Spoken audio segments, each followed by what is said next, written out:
Baik, bagaimana Bapak Ibu sekalian, sehat? Sehat. Sehat. Alhamdulillah sehat, Pak. Alhamdulillah sehat. Alhamdulillah. Sehat, alhamdulillah. Dan kamu siang-siang ngabuburit ya? Sehat selalu. Mas Pak, di tempat saya jadi nggak bisa ngabuburit. Kenapa Pak Erwani? Panas cuacanya kalau di tempat saya. Iya, suhu di tempat saya sini 30 derajat. Jadi sangat panas sekali ya di sini. Panas juga ya. Tapi nggak apa-apa, kalau panasnya matahari semua yang menanggung seluruh. Yang penting nggak panas hati. Tapi kalau panasnya hati, hanya sendirian toh? Betul. Siap.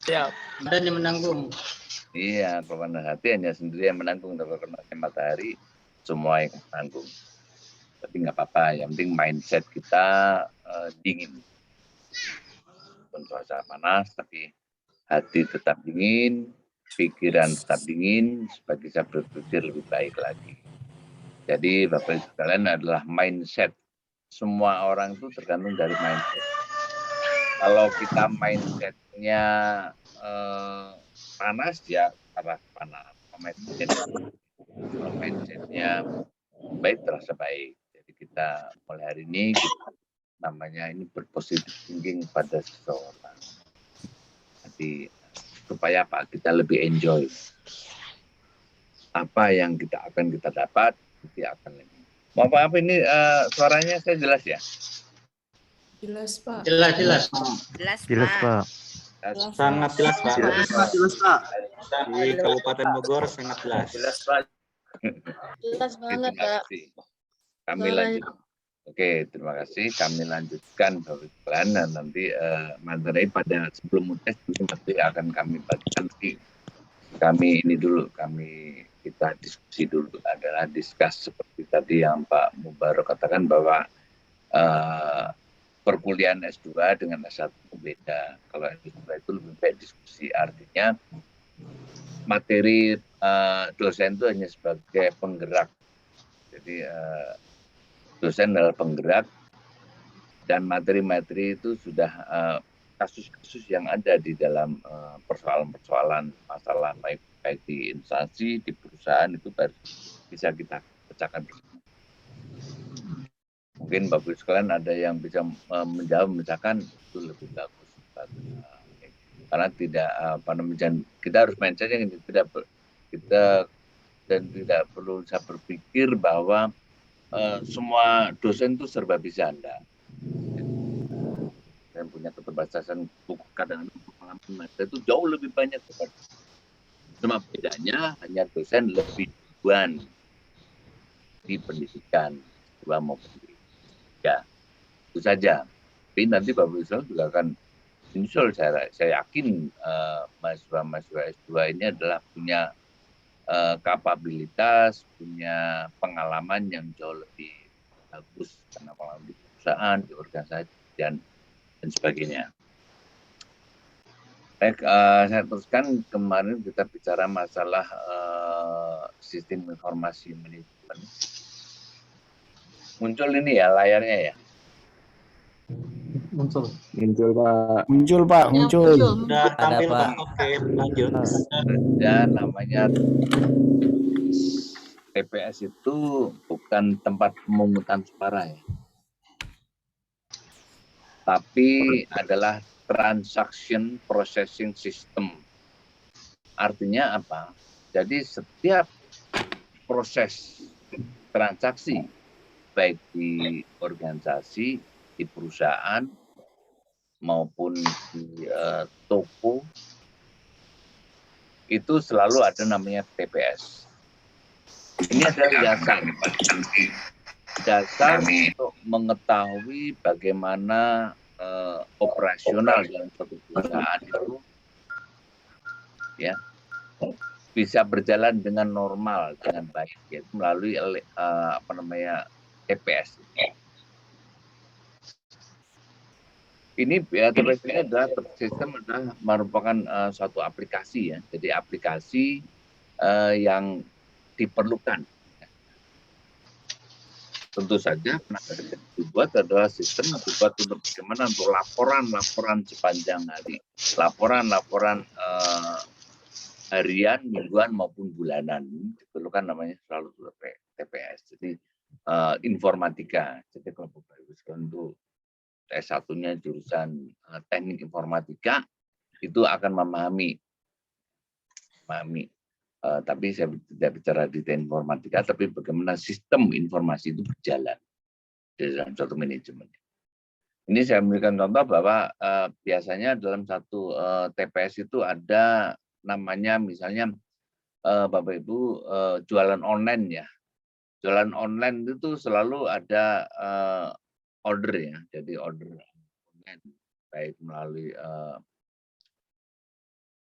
media online, misalnya melalui Lazada, melalui Tokopedia, melalui Bineka, ya, melalui media-media yang lain untuk toko online itu biasanya ada. Jadi kita entry adalah untuk apa namanya ini apa namanya yang digunakan untuk informasi, untuk laporan, dan ini terupdate setiap saat di dalam TPS.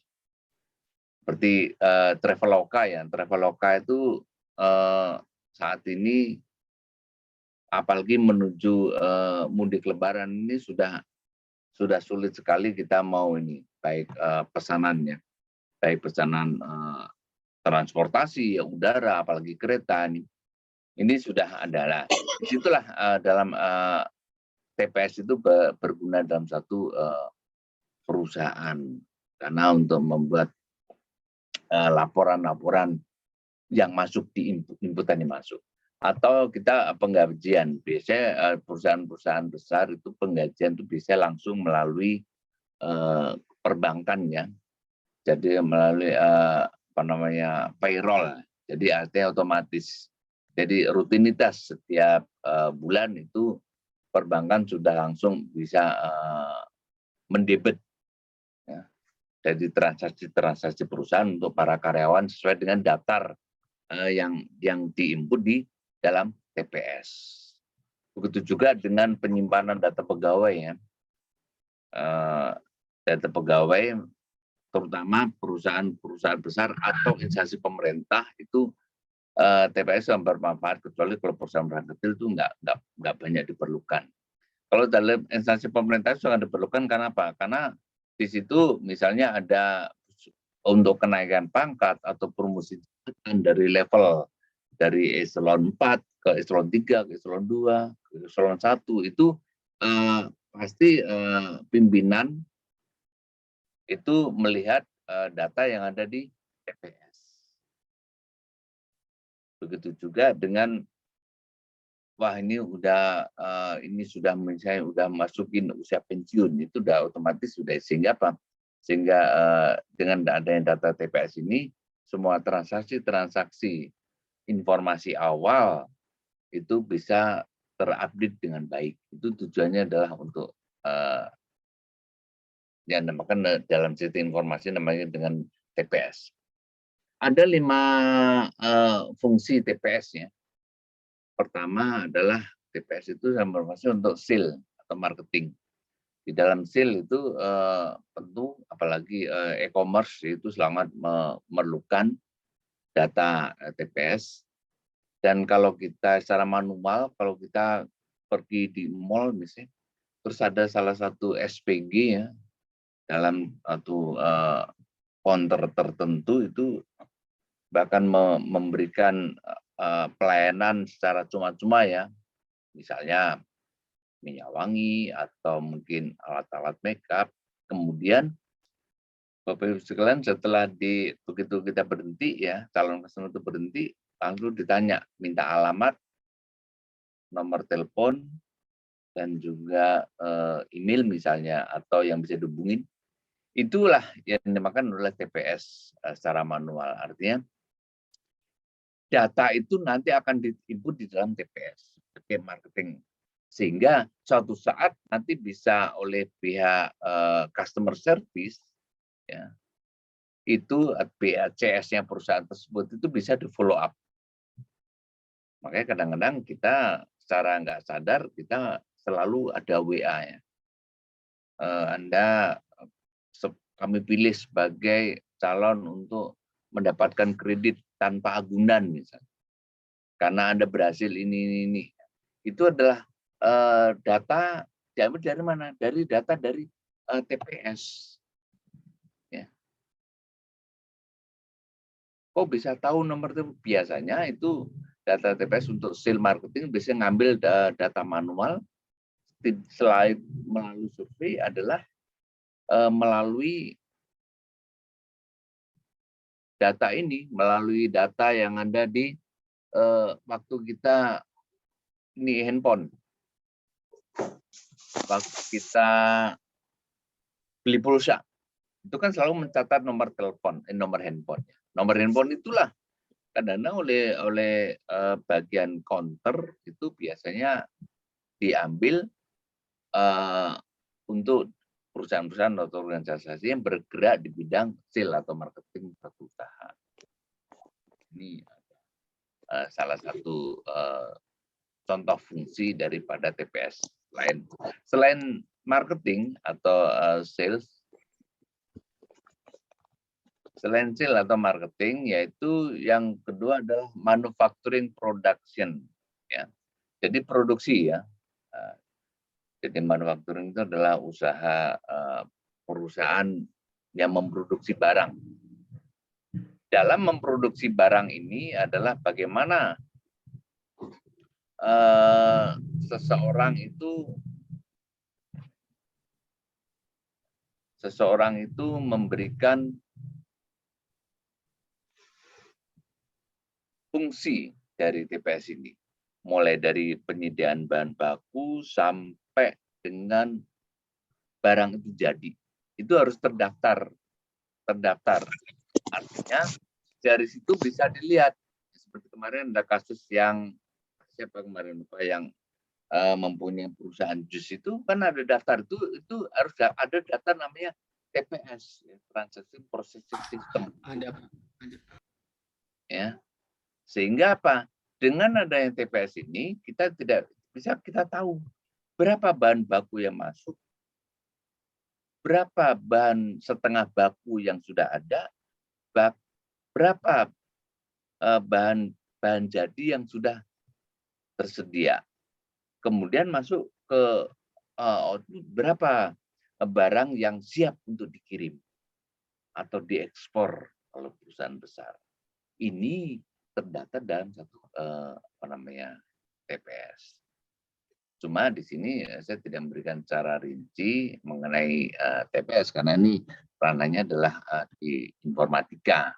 Tapi Bapak sekalian bisa kalau memang berminat dalam satu perusahaan, Bapak punya perusahaan dan melihat untuk TPS, Bapak Ibu bisa mencari aplikasi untuk modelnya banyak ya. Jadi transaction processing system ini adalah modelnya yang banyak, tergantung dari selera. Bagaimana membangun TPS ini yang mudah terbaca. Artinya kita membangun TPS itu yang kira-kira yang bisa dibaca. Siapapun bisa membaca TPS secara umum. Karena memang ini bukan rahasia, adalah umum. Sehingga, tapi khususnya bagian produksi atau bagian manajemen bisa melihat barang-barang tersebut sampai hingga akhir produksi. Pihak bagian finance, accounting ini lebih penting lagi dalam satu perbankan atau suatu leasing itu juga penting. Apalagi finance untuk leasing ya, perkreditan itu juga harus ada karena ada di situ misalnya ada sistem kredit dari salah satu nasabah ya sekian tahun atau sekian bulan. Mana yang belum bayar, mana yang nunggak, mana yang di luar jatuh tempo. Karena pada itu biasanya sudah ada rumusnya. Misalnya kalau terlambat 1 hari dendanya 1%, terlambat sekian hari dendanya 1% itu ada. Itu semuanya data itu masuk dalam satu TPS, ada satu proses. Sehingga kita tidak perlu repot-repot menghitung secara manual karena sudah ada TPS yang menghitungnya. Ya, ini bagian keuangan, ya, bagian accounting ya. Bapak Ibu sekalian yang ini nanti bisa ditanyakan di TPS ini untuk di bagian di manajemen keuangan. Terus ada terakhir adalah TPS itu juga berguna untuk human resource, ya. Jadi data pegawai. Jadi HRD, ya, Human Department Resource itu harus punya data yang valid, mulai dari dia skill-nya seperti apa. Karena pada saat ada permintaan dari salah satu departemen menginginkan tenaga kerja yang punya kapabilitas ini ya tertentu ya ABC dan juga minta usia yang sekian, minta yang penampilannya seperti ini, itu HRD harus punya database yang sangat lengkap. Biasanya TPS di dalam HRD itu sangat lengkap, mulai dari karakter dia, karakter calon pegawai, terus penampilannya, ya kan, performnya seperti apa, itu ada. Dalam TPS ini bisa ada. Kenapa? Di dalam human resource ini tidak hanya menampilkan nama, skill, usia, alamat, tapi dia menampilkan keseluruhan. Kenapa? Kadang-kadang dalam satu divisi itu membutuhkan tidak hanya membutuhkan skill-nya, tapi juga membutuhkan penampilannya, performnya. Misalnya saya di dalam divisi CS misalnya, saya membutuhkan calon pegawai atau seorang pegawai dengan kriteria segini-gini. Penampilannya misalnya cantik, tingginya tertentu sekian, dan sebagainya. Skillnya seperti ini, pinter berbahasa Inggris misalnya. Nah, itu diambil dari mana? Dari TPS. Dengan adanya TPS itu kita bisa melihat apa yang ada di dalam suatu organisasi atau perusahaan. Karena selain untuk data-data tersebut itu memang TPS diperlukan untuk mengontrol. Untuk mengontrol apa? Di dalam satu TPS itu ada satu input, ada proses. Sehingga pada saat ini bagaimana operasional dalam internal? Bagaimana hubungannya perusahaan dengan lingkungan eksternal? Kadang-kadang membina hubungan itu tidak hanya dengan hubungan internal, tapi juga dengan hubungan eksternal. Hubungan eksternal itu apa? Lingkungan di sekitar perusahaan. Karena perusahaan itu berdiri di tengah-tengah lingkungan, ya, di tengah-tengah masyarakat. Kecuali perusahaan itu berdiri di tengah hutan, ya. Jadi nggak perlu ini kan, hanya lingkungan masyarakat dengan lingkungan alam itu memang berbeda. Lingkungan alam kita bisa melakukan secara ini tanpa ada. Tapi kalau lingkungan tengah-tengah masyarakat atau apalagi tengah-tengah perkampungan, itu juga harus paham. Seperti misalnya ada apalagi perusahaan-perusahaan itu ada yang namakan menyisakan pembuangan limbah. Ini sangat penting sekali TPS diperlukan. Kenapa? Perusahaan barang dan mulai dari bahan baku sampai barang jadi itu limbahnya seperti apa, pengelolanya seperti apa, itu harus ada input. Berapa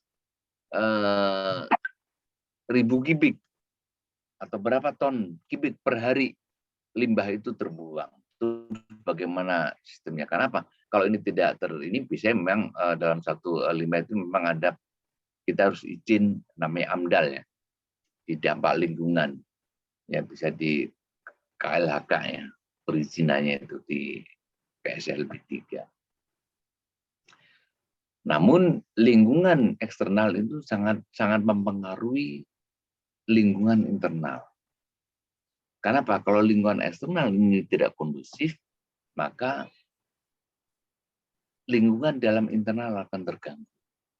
Misalnya ada teror dari masyarakat setempat, atau setiap hari perusahaan itu selalu kehilangan. Perusahaan itu selalu tiap hari itu mendapatkan ancaman dari masyarakat setempat. Oleh karena itu, perusahaan-perusahaan yang berdiri di tengah-tengah perkampungan dalam satu masyarakat itu sangat diperlukan membina lingkungan eksternal. Nah, di sini seorang manajer tidak perlu turun ke lapangan, tapi melihat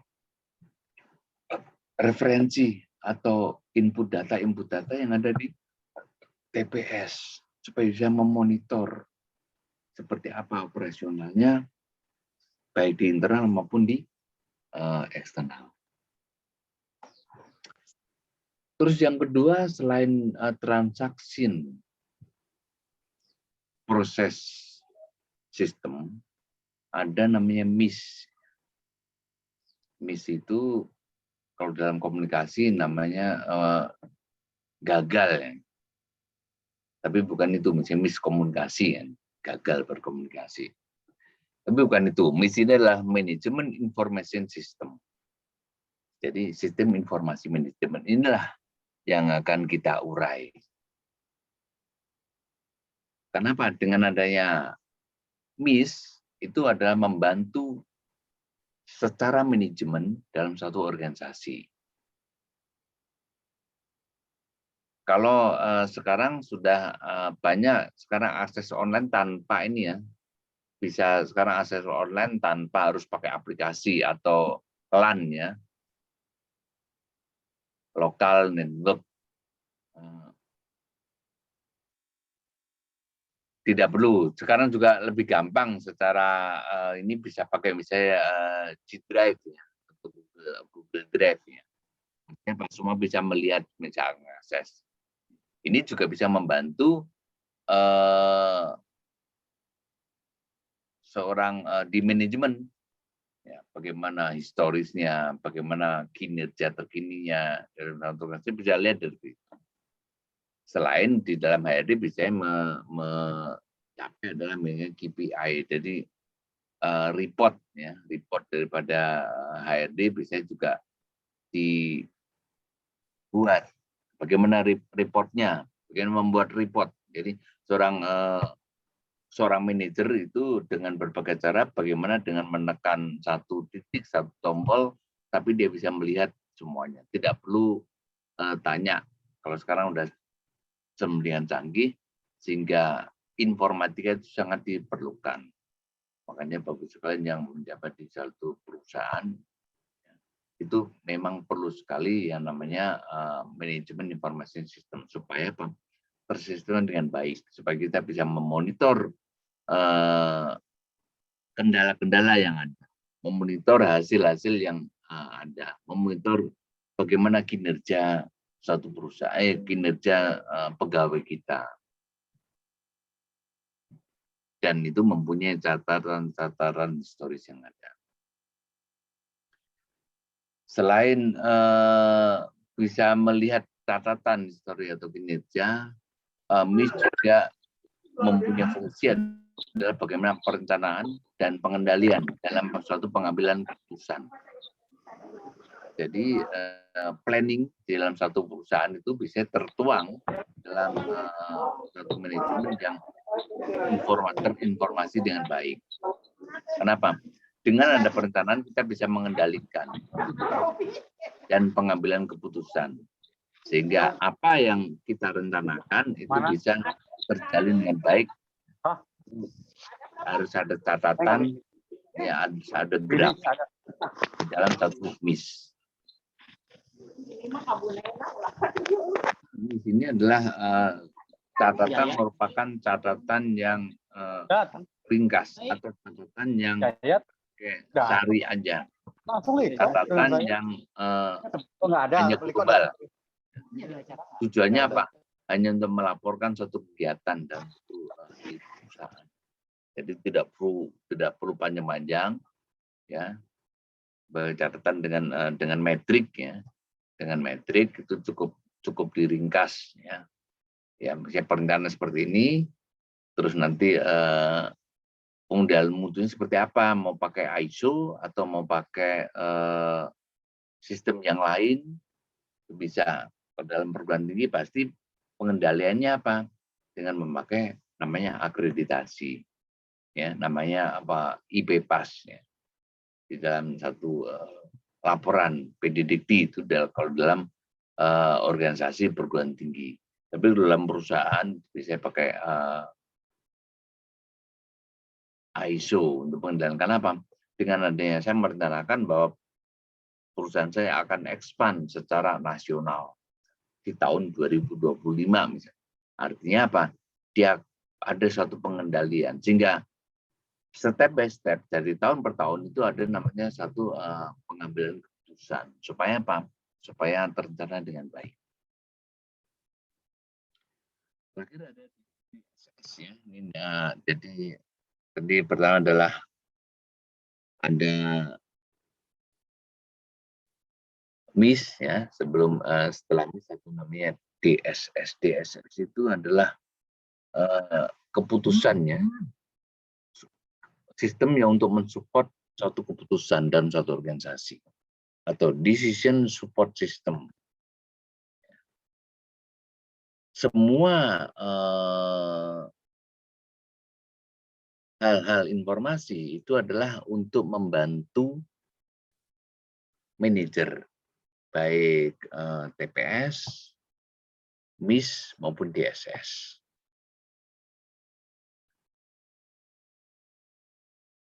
Karena apa? Dalam satu organisasi,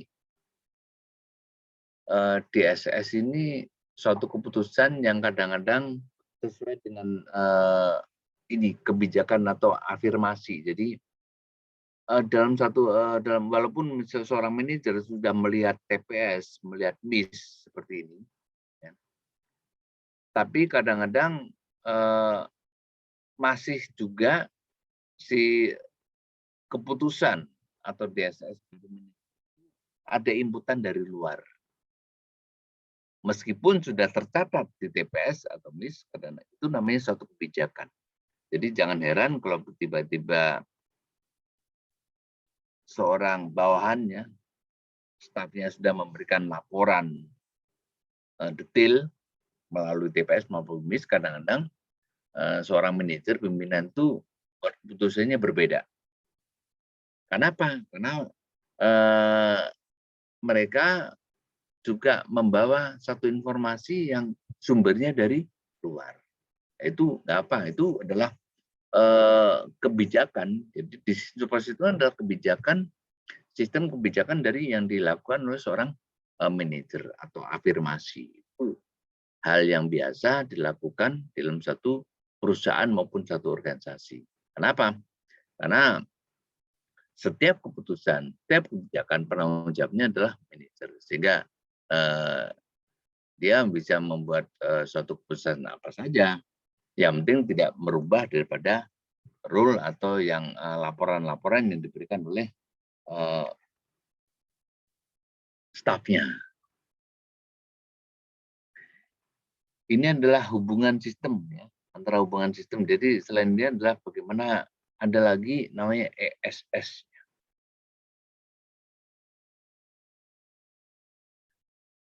Di sini lebih banyak dipelajari di DSS. Jadi Bapak Ibu sekalian mungkin sudah mempelajari ya, namanya manajemen strategik.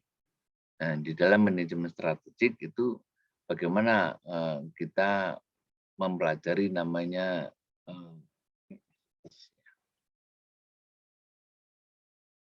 karena ESS ini adalah kita memasukkan data atau kejadian-kejadian yang ada di eksternal. Seperti misalnya di eksternal sana ada ini, makanya kalau dalam satu manajemen strategik ada namanya analisis SWOT ya. Jadi ada ancaman, ada kelemahan ya. Nah, di eksternal sana itu ada suatu pesaing baru misalnya. Ya ini perlu diantisipasi. Ya. Makanya muncullah suatu executive support system. Ini tujuannya adalah untuk mengantisipasi atau apabila ada hal-hal yang belum tergambarkan di MIS. Ya. Maupun di DSS. Karena belum tergambar sehingga manajemen itu perlu mendatangkan yang namanya eksekutif. Sehingga apa? Sehingga kita bisa tahu berapa pesaing kita. Kita harus bisa melihat apa yang disampaikan oleh pesaing kita. Misalnya price, kita lihat harga. Dalam pesaing itu pertama kan adalah harga. Jadi kelebihan dia apa sih? Kita harus tahu kelebihan lawan pesaing untuk bisa menggambarkan dalam analisis. Kelebihan lawan itu apa? Oh, dia kemasannya bagus. Oh, dia harganya murah. Setelah kita teliti, kemasannya bagus, kok bisa murah? Kita teliti bagaimana dengan spek produknya. Itu juga harus kita teliti. Supaya apa? Supaya kita tahu betul. Kalau kita sudah menginventarisasi hal-hal yang ada di dalam pesaing atau lawan, kita masukkan dalam satu ESS. Ada saingan baru nih, misalnya perusahaan butik, ada butik lebih keren, ini, ya. Apalagi pakai brand ambassador misalnya, nah, itu kan itu penting bagi suatu perusahaan untuk melihat sejauh mana hal-hal tersebut terjadi dalam satu pesaing, sehingga kita bisa menghitung, kita bisa melihat, bisa mengantisipasi. Ya, jadi SSS adalah selain melihat itu adalah memecahkan kalau kita ada pesaing baru atau kita berhubungan dengan hal di eksternal, apa yang harus kita pecahkan, apa yang harus kita simpulkan. Sehingga apa? Kita bisa permasalahan yang ada, kita bisa cepat untuk memecahkan dengan adanya informasi sistem manajemen. Ini adalah hubungannya, jadi bagaimana hubungan ini saling melingkar ya. Mulai dari TPS ya, TPS itu juga ke DS, DS ke ESS, ya.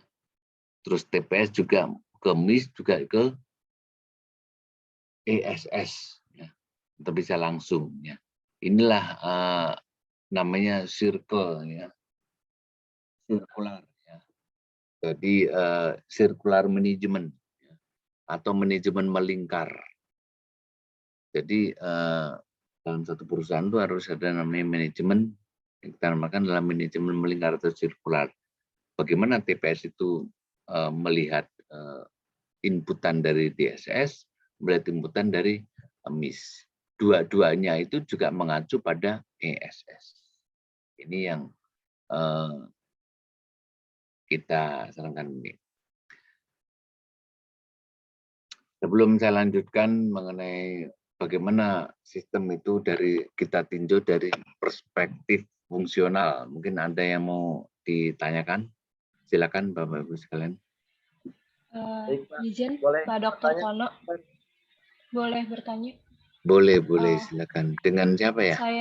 Saya dulu atau yang Pak siapa tadi? Soalnya di laptop saya nggak ketahuan sih. Boleh bertanya Pak? Pak Ahmad. Oh, Bapaknya dulu. Iya Pak Ahmad. Terima kasih Pak Dokter. Jadi saya sebenarnya ini baru belajar Pak ya terkait sistem ini, manajemen informasi, karena saya jurusannya bahasa Inggris Pak. Tapi ada beberapa yang saya ingin tanyakan. Ini terkait dari sistem dari TPS, MIS, kemudian ada DSS, dan juga ada ESS. Itu kan yang megang kan manajer tadi Pak ya? Ya, yang itu bukan megang manajer, itu adalah ada bagian namanya pusat data. Pusatnya ya?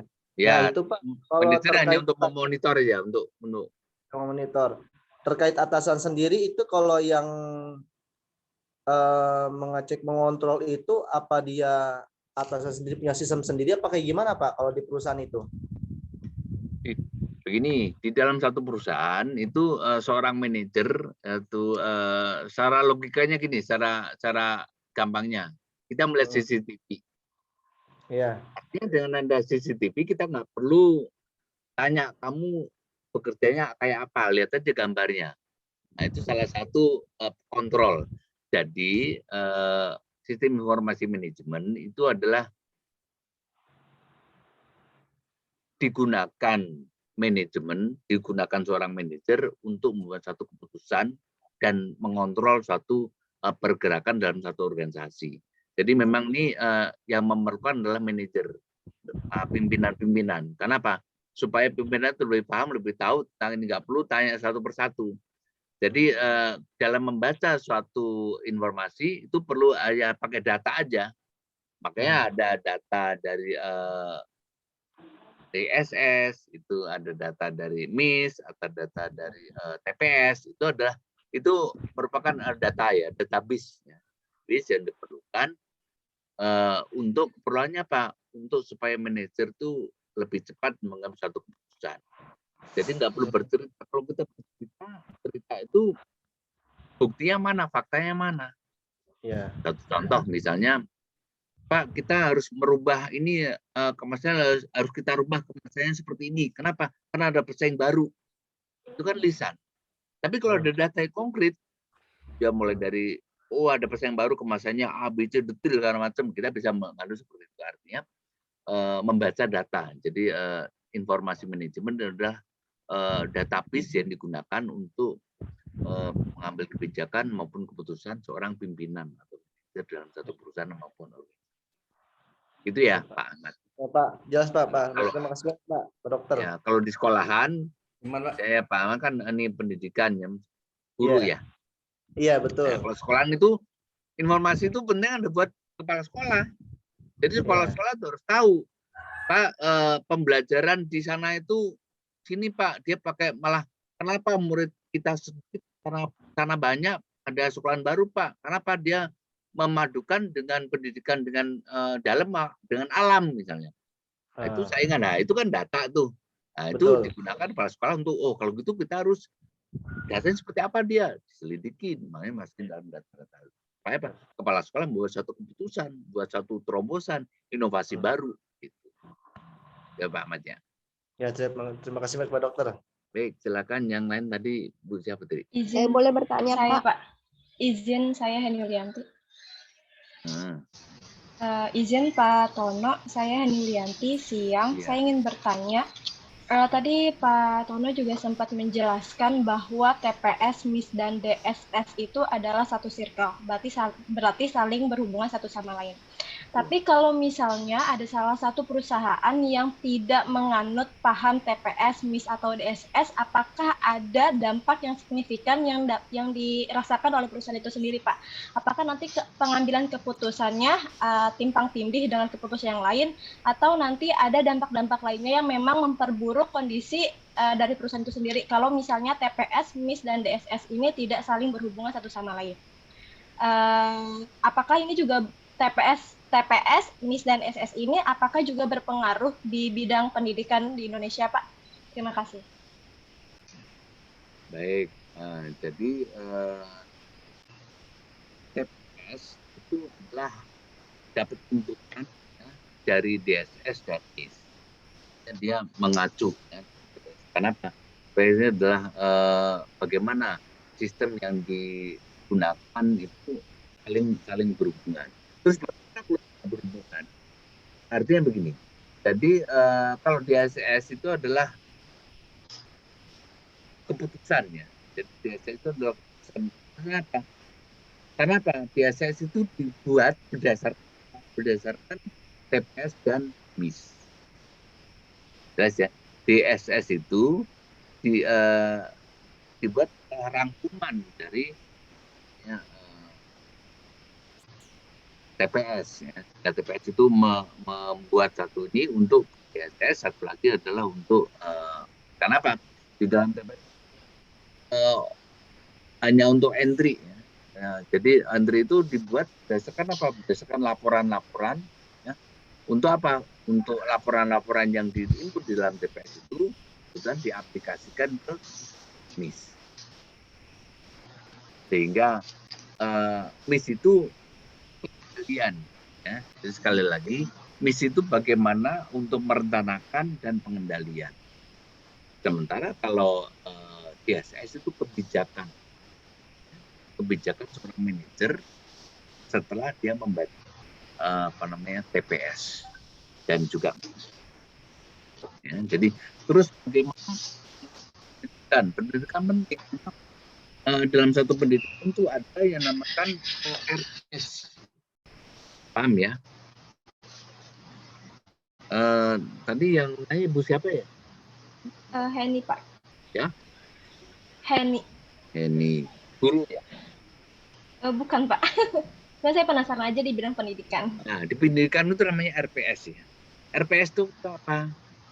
Namanya rancangan pembelajaran.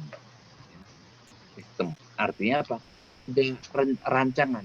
Dengan adanya RPS, ya, RPS itu ada di dalam RPS itu ada capaian pembelajarannya, kurikulumnya, capaian pembelajarannya sampai dengan mau diapain. Di dalam pendidikan itu kalau dalam perusahaan itu TPS, kalau dalam pendidikan namanya statuta itu dalamnya lengkap penjabarannya melalui itu seperti apa atau gurunya seperti apa, terus nanti visinya kayak apa itu ada semua. Itu juga harus ada rule-nya seperti itu, nanti dijabarkan. Jadi sekali lagi kalau TPS itu adalah input data, entry data yang didapat untuk apa?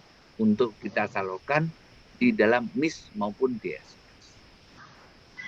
Jadi manajemennya apa? Manajemen adalah untuk membuat satu kelihatan bagaimana memberikan buat. Kalau DSS adalah bagaimana membuat satu kebijakan. Jadi paham ya? Jadi yang dimaksud dengan rukal ini di dalam gambar ini adalah bagaimana TPS itu digunakan untuk DSS, ya. Untuk satu keputusan, ya, decision support system. Jadi kebijakan yang disampaikan oleh setelah dia adanya entry data dari DSS. Ya, di sini adalah MIS itu adalah untuk perencanaan dan pengendalian. Dengan datanya ini saya akan perencanakan. Di dalam satu perencanaan pembentukan ini ada himbutan namanya eksekutifnya. Ini biasanya di luar jangkauan, di luar hal-hal yang berhubungan dengan yang di luar yang ada di TPS. Ya. Sehingga MIS ini kalau dia tidak melalui SSS, MIS ini langsung diambil satu kebijakan dalam satu DSS.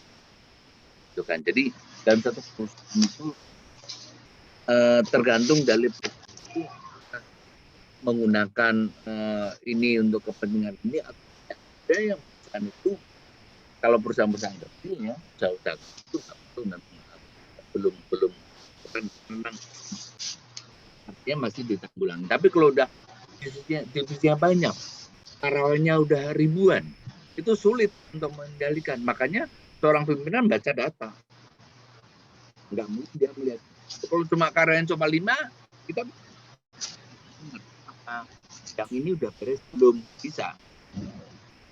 Saya membuat ini nih ada komplain misalnya dari customer ini seperti ya. Tapi kalau divisinya banyak dan mahasiswanya ribuan, nggak mungkin kita melakukan door to door atau face to face ke setiap karyawan kan. Makanya perlu adanya pusat data yang dinamakan adalah manajemen melihat dan itu bisa secara online. Artinya dia bisa melihat data-data yang ada, database yang ada secara online. Biasanya itu digunakan untuk ini online yang lebih simpel. Kalau kita di drive-thru misalnya, itu kayaknya si makanan yang kita pesan ini yang langsung dia ada keluar itu barangnya atau makanan. Itu adalah salah satu sistem informasi yang dibuat untuk perusahaan jasa kuliner misalnya seperti di KFC dan sebagainya juga ada seperti itu juga. Ini ya. Ya, cukup Pak. Intinya TPS itu input, MIS itu adalah proses penggodokannya, dan DSS itu adalah output dari hasil TPS dan MIS ya Pak? Ya, jadi DSS itu kebijakan. Oh, kalau memang seperti ini, saya kayak gitu. Tapi kadang-kadang DSS itu juga menginput atau mengambil juga dari SSS. Jarang sekali ya, atau masukan. Atau misalnya gini, dalam satu pemerintahan, presiden itu selalu melihat data ya, statistik, dinamakan dengan TPS.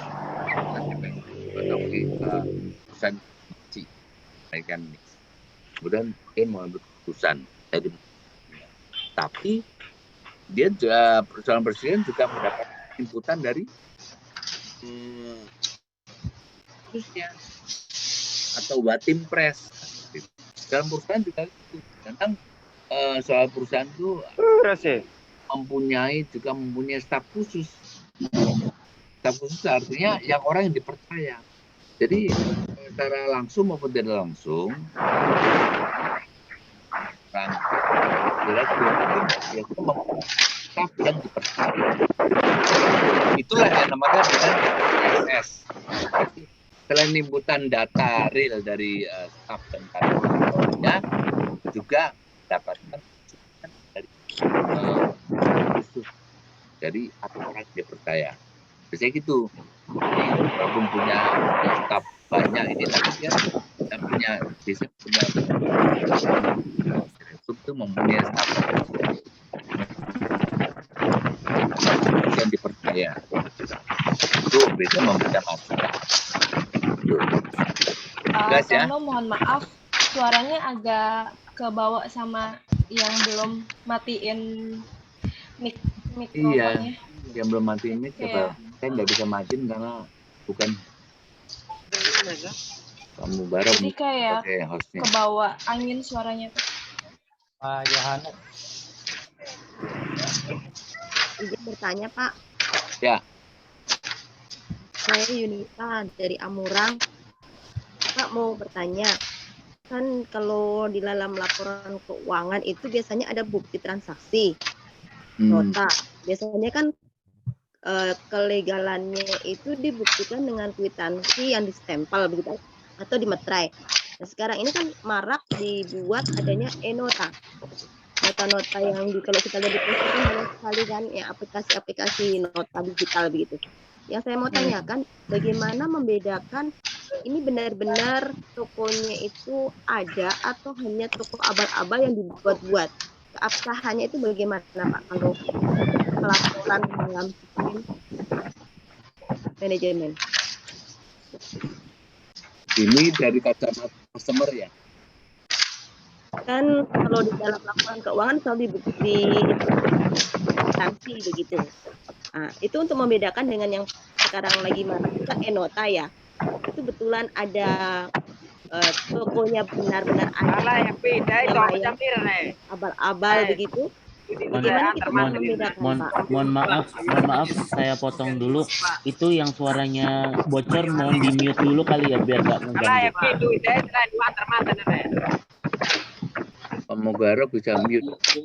Ya, mohon maaf jadi suaranya rada kresek karena ada yang bocor.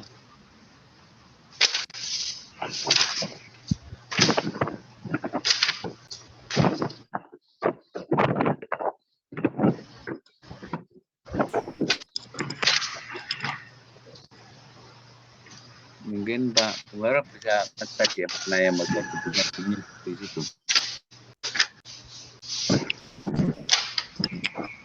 Itu suaranya Pak Yohanes maaf diri ya. Punya Ali Munir. Tolong dimut Pak.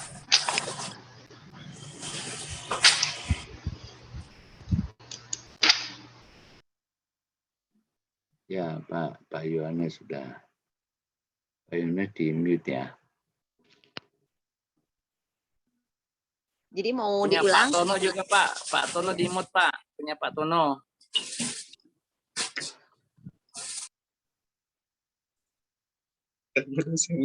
Pak Tono tuh dosen lah. Pak Tono, jangan di mute Pak Tono. Nanti nggak kedengaran itu. Aduh. Maaf. Yohanes. Salah. Pak Yohanes, Pak. Saya kan batu mute ya saya mute. Maaf Pak konsen dosen. ya. Maaf. Salah. Nanti kalau dosennya diem kita nggak pernah pulang di sini tempat-tempat aja. Parah ini, parah. Maaf. Siapa itu Pak? Lagi puasa, maklum. Malum aja. Malu puasa. Kenalan dulu sama Pak Tono. Lanjut Pak Dokter. Lanjut, dokter. Oke ya. Bercanda kok, Pak. Nggak apa-apa, kita harus ini kita apa namanya, nggak usah kita santai aja ya, supaya tidak terasa tiba-tiba sudah maghrib gitu aja. Terasa banget, Pak. Terasa kalau ngobrol ya. Tadi mohon maaf tadi juga saya nggak dengar waktu ada yang pertanyaan terakhir. Saya ulangi ya Pak. Ya silakan. Biasanya kan kalau dalam laporan keuangan itu pembelian barang selalu disertai dengan bukti kwitansi atau nota yang distempel ataupun dikasih materai. Nah, yang saya tanyakan sekarang kan lagi marak dengan e-nota. Kita bisa membedakan mana yang benar-benar dari toko yang asli atau mana yang toko abal-abal yang hanya maya. Karena kan sekarang lagi banyak toko-toko online ya Pak. Itu kita bisa membedakannya bagaimana Pak? Biasanya di dalam kwitansi e-nota itu ada barcode tuh. Jadi barcode tuh di scan itu sudah langsung muncul nama tokonya dan sebagainya. Pastikan ada barcode. Jadi kalau misalkan saya membuka toko online begitu. Tapi kalau misalkan ada orang yang curang, dia pura-pura buka toko online kan juga sekarang kalau di e-nota ada barcode Pak. Ya, tapi biasanya misalnya satu contoh misalnya ada di di toko online namanya misalnya Tokopedia misalkan. Di Tokopedia ya, Tokopedia itu banyak sekali apa namanya toko-toko yang abal-abal. Misalnya kita cari toko misalnya Mother Care itu banyak. Tapi ada satu toko yang asli, yaitu biasanya toko tersebut ada logonya. Logo itu adalah sudah punya nggak bisa dimasukkan dalam satu logo. Logo itu udah bisa. Tapi kalau toko tersebut tidak ada logonya orang seperti misalnya logo Paspam Pamis ya, itu ada logonya pakai kepala kepala anjing. Itu adalah logo asli daripada satu toko tersebut. Jadi kalau barcode itu memang semuanya bisa membuat barcode. Barcode itu begitu di tag itu langsung terhubung pada toko tersebut yang aslinya. Ada logonya, ada ininya. Biasanya toko-toko yang itu kita lihat logo banyak ya. Makanya kita harus tahu, paham kalau toko misalnya toko ini pasti logonya ini, toko ini toko ini. Artinya toko itu adalah perusahaan asli. Toko itu hanya sebagai pusat transaksi. Tapi aslinya seperti tadi saya bilang tadi Mother Care itu kan perusahaan perlengkapan bayi ya, perlengkapan anak bayi Mother Care itu ada logonya M. Itu asli. Tapi banyak juga orang yang membuat toko yang tidak dari aslinya. Jadinya apa? Banyak yang kecewa dengan barang-barang yang KW. Tapi Mother Care KW. Karena apa?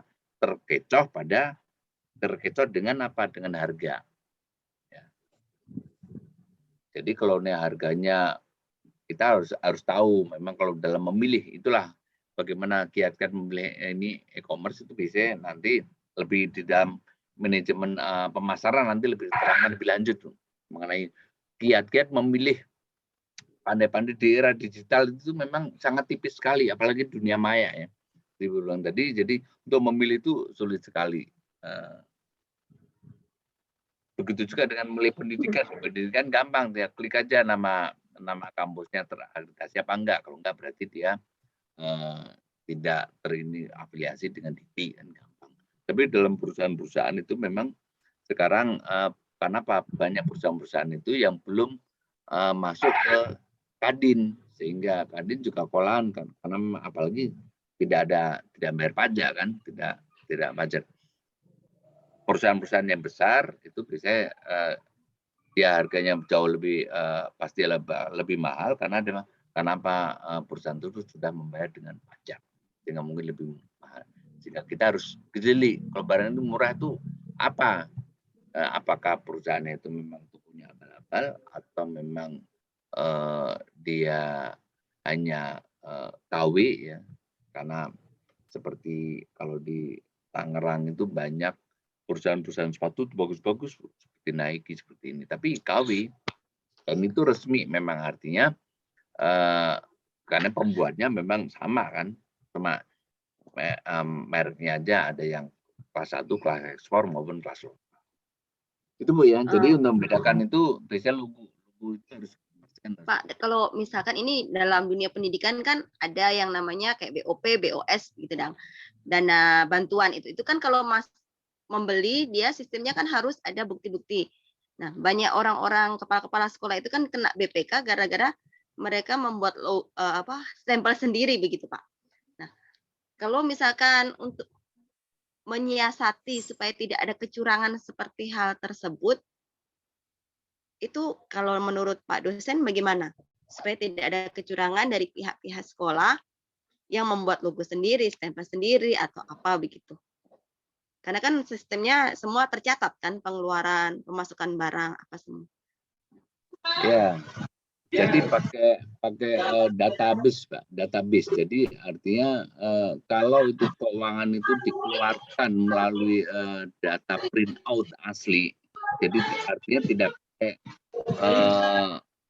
kwitansi yang dibuat atau karena itu bisa dibuat. Tapi dengan adanya data perusahaan tersebut, makanya dalam membeli itu juga harus hati-hati. Kalau misalnya kita diberikan, kita menggunakan dana BOS untuk membeli sesuatu, betul-betul kita mencari relasi atau apa namanya di tokonya itu betul-betul yang kredibel, yang karena Pak bisa mempertanggungjawabkan laporan keuangan ini, sehingga tadi jangan-jangan mungkin benar banyak yang misalnya seorang kepala sekolah atau apa membelikannya benar sesuai dengan pagunya, tapi secara administrasi tidak bisa dipertanggungjawabkan, makanya kena tuh. Nah ini kok nggak ada kwitansinya, ini kok tokonya nggak jelas. Ada memang membeli jelas. Jadi ya orang kena KPK belum tentu si guru atau kepala sekolah tersebut memang korupsi dana BOS, tapi tidak bisa mempertanggungjawabkan secara administrasi. Izin sanggah Pak. Ya. Iya izin Pak, ada sanggah sedikit. Kebetulan saya juga kepala sekolah kan. Saya kepala sekolah SMP Islam di Penimpahan. Ini masalah pembelanjaan tadi sekarang dari Dinas Pendidikan lebih menegaskan lagi karena sekarang belanjanya harus pakai siplah gitu. Amel ya? Pakai Amel bukan? Iya, Sandra. Oh, Sandra namanya. Sekarang kan di dalam pemerintah pakai Amel. Gitu. Saya sanggah apa maksudnya kasih masuk apa tambahannya Pak. Jadi sekarang dari Dinas Pendidikan itu lebih agak tegas lah sekarang kan, yaitu kepala sekolah atau pihak sekolah sekarang itu pembelanjaannya memakai siplah. Izin Pak boleh menanggapi. Kalau di siplah itu lebih mahal loh Bu barangnya daripada kita beli di tokonya. Iya, itu angka kecurangannya lebih sedikit Ibu. Karena kita belanjanya ke itu ke apa namanya memang udah ada link-link itu sudah ditentukan bukan untuk tokonya? Iya, itu kan tokonya sudah didaftarkan ke dinas Pak. Ibu siplah itu kan sudah integritas Bu. Ya, tempelnya kan stempel jelas gitu. Sekalipun maksudnya kan biasanya ya kalau orang membeli barang itu maunya kan murah dengan barang yang banyak hasilnya. Tapi kalau saya pernah buka-buka aplikasi siplah itu harganya lebih tinggi daripada kita membeli di toko nyata. Misalkan saya kasih contoh Amurang begitu ya Bu. Di Amurang ini untuk Sipla itu kalau saya lihat kebanyakan kan barang dari Makassar, harus pakai ongkos kirim Iya, lah, iya. harus apa. Nah, itu padahal kan kalau dipikir secara logika kan dapatnya barang lebih sedikit. Lebih Apakah mahal tidak ya, ada? Ibu? Ya, lebih mahal jatuhnya. Padahal kalau kita beli di toko nyata yang benar-benar apa Bapak tadi bilang kredibilitasnya bisa dipercaya, dapatnya lebih banyak barangnya tanpa ongkos kirim. Ya, tapi ini Bu, jadinya nanti kita ini kan dana BOS ini kan ada juknisnya gitu kan. Ya. Jadi juknis itu nanti tidak sesuai dengan realita yang ada di sekolah. Makanya dari Menteri Pendidikan membuat itu bentuk apalah terobosan baru, berarti belanja Meminimalisir. dana BOS itu dari Belanja Siplah. harus pakai Siplah gitu. Jadi mau tak mau kita dari sekolah harus membeli dari Siplah, Ibu. Itu untuk Ya. mengurangi angka kecurangan gitu. Ya, izin Pak Dekan boleh menanggapi. Ya, Kalau sebentar. dari Siplah ini adalah terdiri atau toko-toko atau perusahaan-perusahaan yang sudah terdaftar di Kemendiknas ya. Iya, iya. perusahaan Pak Iya, sudah perusahaan-perusahaan terintegrasi. yang sudah didaftar di Kemendiknas, artinya pertanggung jawabannya lebih ini. Memang ya itu jadi kenapa harganya tinggi? Memang dia acuan tertinggi itu. Jadi sebenarnya kalau saya Pajaknya perhatikan, juga. kebetulan di Medan itu Direktur Siplah itu teman saya gitu ya. Jadi sebenarnya melihat dari segi bisnis, sekarang itu sudah model bisnis akuisisi. Nah, jadi dengan keluarnya dana BOS diakuisisi oleh Siplah. Nanti dari Siplah itu ada pembagian. Karena dari Siplah sendiri nanti ada tim marketing yang akan dibagi persenan mereka. Jadi artinya akuisisi dari segi bisnis. Nah, dari segi laporan pembiayaan, maka meminimalisir akan terjadinya kecurangan. Iya. Ya wajar kalau harga itu di-markup oleh Siplah, karena kan mereka sudah punya ketetapan. Karena kalau kita tidak punya legalitas NISN sekolah, maka kan tidak juga bisa kita belanja ke Siplah gitu. Nah, karena kan dia sudah terintegritas dengan pihak dinas pendidikan sendiri gitu. Jadi Nah, Pak, barangkali itu berarti memberikan keuntungan antara pihak kementerian dengan Siplah. Pendidikan dengan ya Siplah. ujung-ujungnya kan istilahnya kalau kan? ujung-ujungnya bisnis itu kan kayak cerita manajemen pemasaran kemarin. Ada apa namanya ya?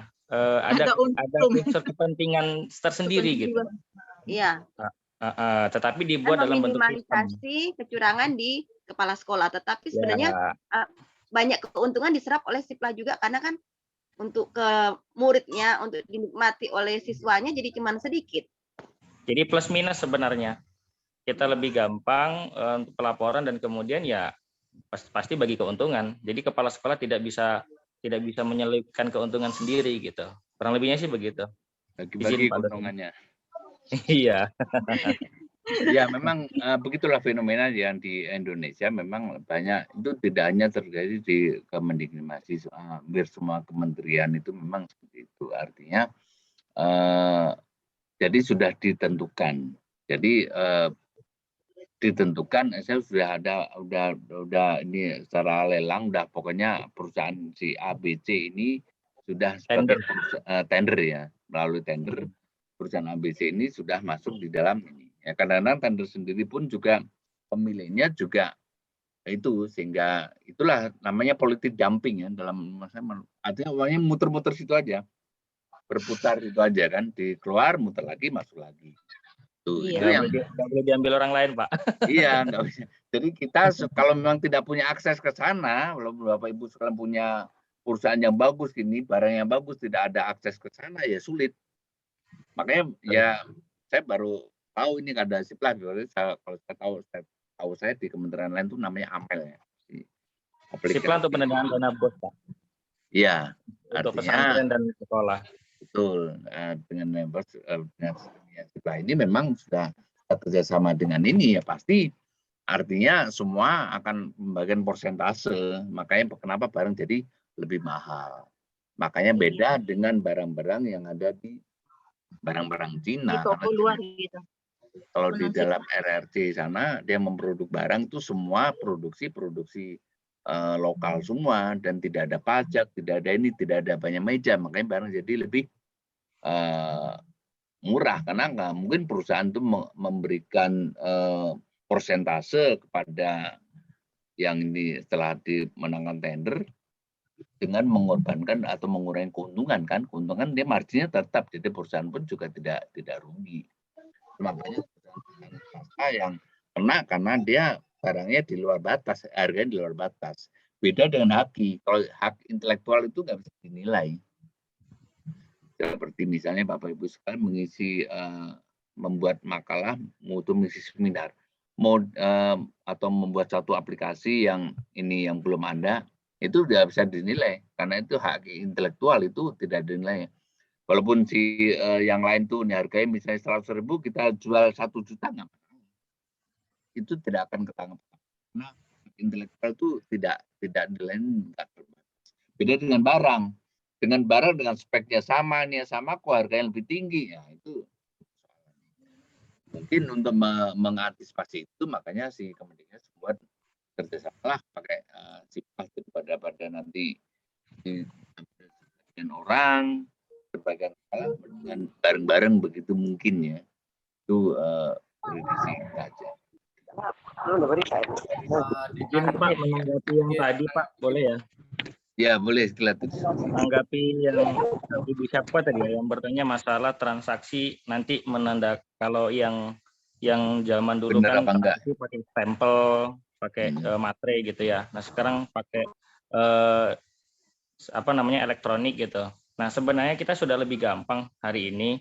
Terkadang toko-toko atau perusahaan itu buat seperti Briva.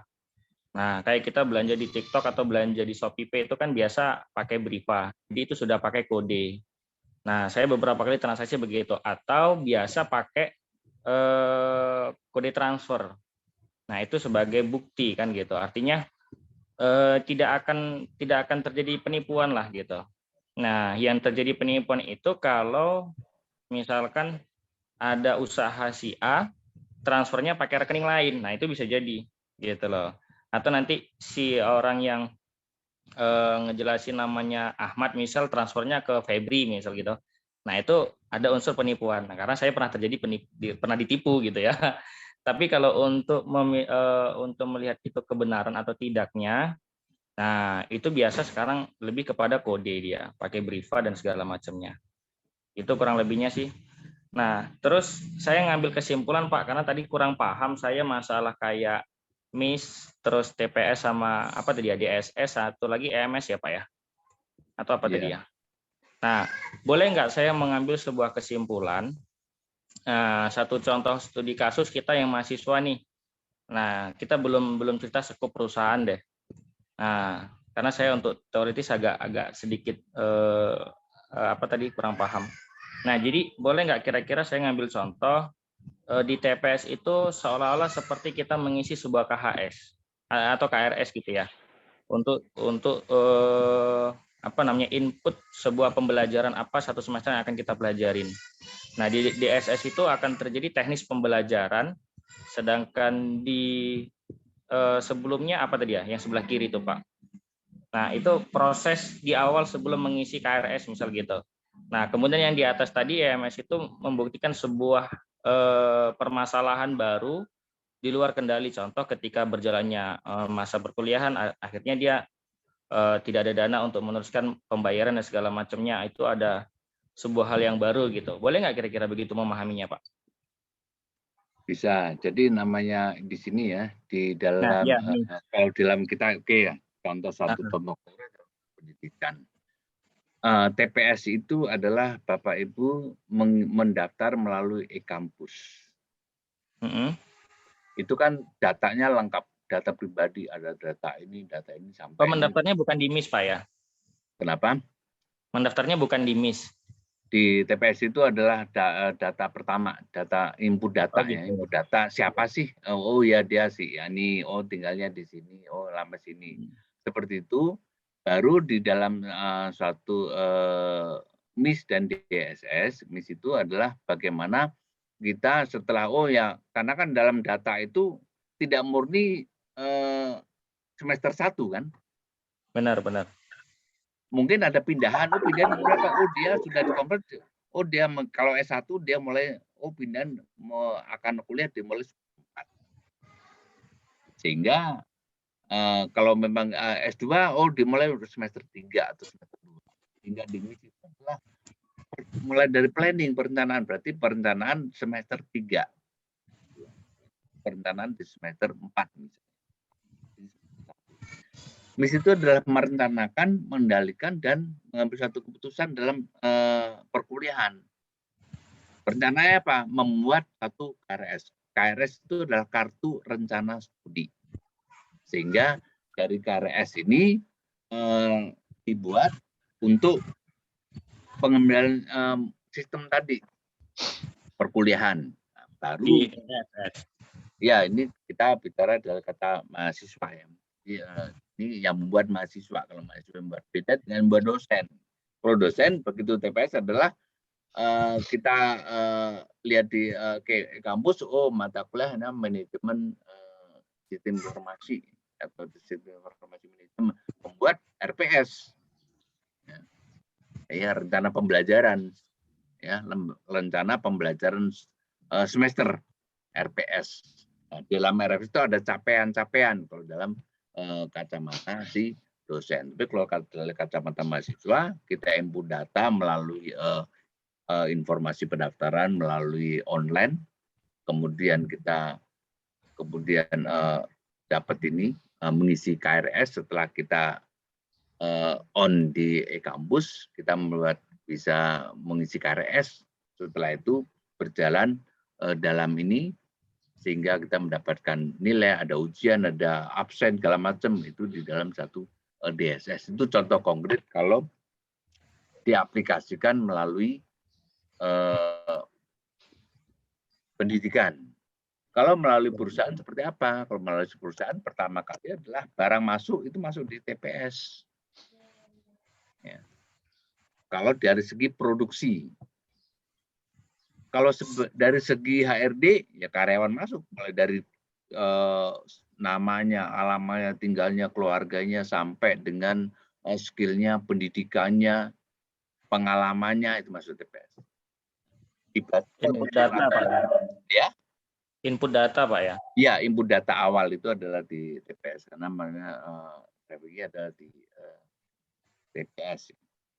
Sehingga nanti setelah itu baru ada kan, kalau manajer membutuhkan sesuatu, melihat di TPS, saya membutuhkan karena ini dipanggil atau dirotasi ke sini, nggak cocok di sini nih, itu direncanakan oleh seorang manajer, kemudian baru dimasukkan ini. Itu dalam jadi TPS itu banyak sistem dari setiap divisi itu harus mempunyai TPS, karena setiap divisi itu ada manajernya. Jadi manajer itu melihat TPS dari masing-masing divisi. Jadi tidak bisa digabung jadi satu, itu terlalu banyak, nanti pembacanya akan sulit.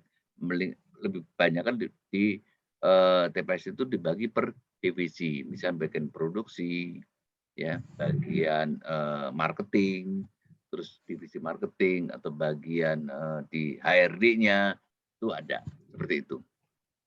Itu kira-kira Pak ya. Siap. Berarti boleh dilihat dari satu sisi sebagai pengelola, satu sisi bisa dari konsumen, Pak ya? Iya, jadi kita mau lihat dari konsumen yang beda lagi. Konsumen seperti tadi, kalau kita sebagai konsumen, misalnya sebagai mahasiswa, ya itu kita yang saya mendaftar, macam. Gitu. Ya, artinya bisa masuk ke semua sisi lah gitu, Pak ya, intinya. Iya, betul. Kalau kita sebagai konsumen perusahaan, ya kita ngisi data dalam satu konsumen, terus habis itu memutuskan, ini banyak banget ini saya misalnya mau cari makanan atau lagi GoFood misalnya, terus kan banyak banget itu. Nah, biasanya supaya karena mencari kedua itu biasanya lebih sulit. Akhirnya misalnya kita masuk kita berselancar ke Tokopedia. Kemudian kita cari barang yang kita butuhkan. Kita masukin keranjang aja semua. Ya kan? Setelah masukin keranjang, tinggal milih. Nah, itu masuk kemis kan, tinggal milih. Kita putuskan nih. Kita rencanakan, yang ini aja karena lebih murah. Yang ini karena lebih bagus, dan ini tokonya benar. Yang ini murah tapi kayaknya kualitasnya kurang bagus. Baru dipilih seperti itu. Baru buat satu kita kendalikan dan kita putuskan. Itu contoh secara sederhana dalam pemikiran kita. Gitu ya, Bu. Terima kasih, Pak. Oke, silakan mau ada lagi? Halo Pak, Ya. Assalamualaikum. Izin bertanya. Waalaikumsalam warahmatullahi wabarakatuh. Ya, Saya Pak Tono. supaya saya bisa lihat ya. Ya, dan Bapak Ibu yang hebat, luar biasa. Saya Nia dari Bogor. Profesi saya sebagai guru bahasa Inggris, tugas tambahan sebagai wakil kepala sekolah. Di sini ada yang saya mau tanyakan, Pak, terkait dengan fungsi TPS, yaitu sebagai sales atau marketing. Nah, untuk penerapan promosi sekolah, itu kira-kira seperti apa ya Pak tahapan-tahapannya? Karena sementara ini kami hanya menggunakan atau dapat entry data ya seputar data yang di sekolah yang kami punya saja. Untuk mendapatkan data-data yang lebih luas, menggunakan fungsi TPS untuk promosi sekolah ini seperti apa ya Pak? Terima kasih. Baik, terima kasih Ibu Wakil Kepala Sekolah ya, Mbak Nia. Ini ya Teh ya, jadi sebenarnya marketing, tapi nggak apa-apa, karena memang saya juga di marketing juga. Jadi pertama kali yang harus kita ini adalah kita untuk mencari, untuk mempromosikan, itu adalah kita harus inventarisir radius ya, minimal 2 km dari sekolah kita, yang kira-kira setara dengan kita. Itu dulu. Itu namanya analisis SWOT ya. Jadi ancaman, kelemahan dan kelebihan. Artinya apa? Kita analisis dulu. Kalau kita belum menganalisis, kita belum bisa memetakan, kita nanti promosinya juga nanti mubazir, tidak tepat sasaran. Jadi kita lihat dulu radius dalam 120 meter. Sekolah mana itu yang sama dengan kita. Kita jangan, supaya apa? Dengan sama dengan kita artinya, oh kelasnya misalnya kelas menengah. Oke. Berarti yang kita sasar adalah dengan jangkauan SPP-nya. Ini sekolah swasta kan ya? Dengan jangkauan SPP-nya sekian. Nah, itu bisa merata. Akhirnya kita bisa menyasar. Oh, itu satu. Terus yang kedua, kita harus inventarisir dulu sebelum kita menyebar. Terus yang kedua adalah kita menginventarisir perumahan-perumahan. Ini sekolahnya SMA ya? SMP SMA Pak. SMP SMA. Berarti kita menyisir perumahan-perumahan muda. Artinya yang anak-anaknya itu baru lulus SD lah. Jangan perumahan yang sudah lama, itu orang tua semua isinya nggak ada anaknya, ngapain itu kita inventarisir. Itu dulu. Setelah itu kalau kita udah data itu kita masuk dalam satu TPS tadi, berarti udah mempunyai input data nih tentang data awal ya, karena TPS itu memang data awal. Jadi begitu data awal itu udah masukkan, oh kita dapat ini, baru kita kira-kira promosi apa yang tepat. Karena apakah promosi brosur apa enggak? Bisa. Kita bisa mempromosikan awal itu. Ini adalah kita harus mempunyai surveyor. Kalau kita memang tidak punya surveyor, kita bisa mendata. Kalau di perumahan ya kita bisa mendata melalui flyer atau brosur, atau mendata langsung kepada ini. Kalau kita punya tenaga ya, pada di komplek-komplek perumahan atau ini mendata ini plus nomor handphonenya. Yang penting itu dulu. Kita cari nomor kontak personnya mereka masing-masing. Kalau udah dapat itu, kita bisa pergunakan namanya digital marketing. Artinya kita bisa blast. Supaya apa? Ya, tapi kecuali kalau memang kita udah dapat ya, kita punya nomor sekian, boleh. Nah, dengan digital marketing itu terus menerus. Kita sering kan dapat digital marketing kan ke WA kita, ke handphone kita, sering tuh dapat itu. Itu seperti itu. Nanti dilaksanakan dengan jangkauan. Artinya dan Yang kedua, kita tidak perlu mendiskreditkan sekolah orang. Kita promosikan kelebihan kita. Kenapa? Kita udah tahu kelemahan dia, kelemahan yang sadar. Kita melihatnya ya, kalau kita memang statusnya menengah, ya udah kita cari sekolah-sekolah menengah yang menengah ke bawah yang kira-kira sejajar dengan kita. Terus kita cari kelebihan kita. Kita cari kelemahan dia apa, kelebihan dia apa. Kalau dia punya kelebihan gini, kita lebih unggul. Kita lebih unggul dulu. Nah, baru sehingga nanti kan si ini yang punya, oh kalau yang di sana ada ekskulnya. Misalnya di situ nggak ada ekskul taekwondo, kita bikin ekskul taekwondo misalnya. Itu kan artinya anak-anak ini senang olahraga. Oh, ini senang musik misalnya, kita itu satu kelebihan. Ya, apalagi kita punya, kalau sekolah kita mempunyai lahan yang sedikit bisa untuk ini. Nah, kalau promosi untuk supaya datang, kalau kita punya tempat yang lebih bagus, kita undang anak-anak SD untuk acara apa. Ya, kita bisa kalau memang punya lahan yang lebih luas, kita punya aula gitu. Kita undang radius 2 kilo anak-anak sekolah-sekolah dasar swasta yang dia punya lahan kecil tapi dia mau bikin acara bingung. Kita perkenalkan kita ini akhirnya terus saya bikin acara misalnya ini antara SD dan sebagainya.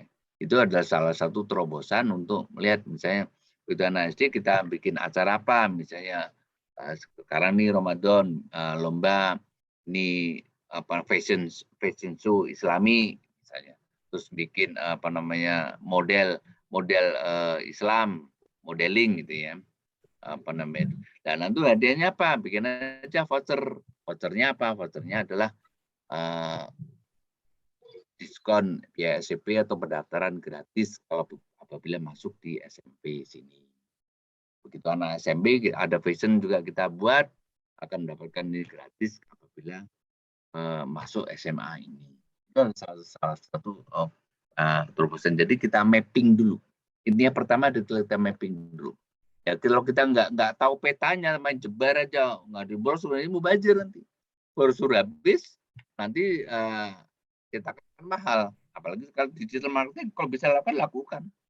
Ya, nanti surveyor itu tadi ya, sehingga apa yang tidak mubazir. Jadi intinya kalau dalam satu kita marketing itu pertama adalah mapping dulu, apa sih kemauannya.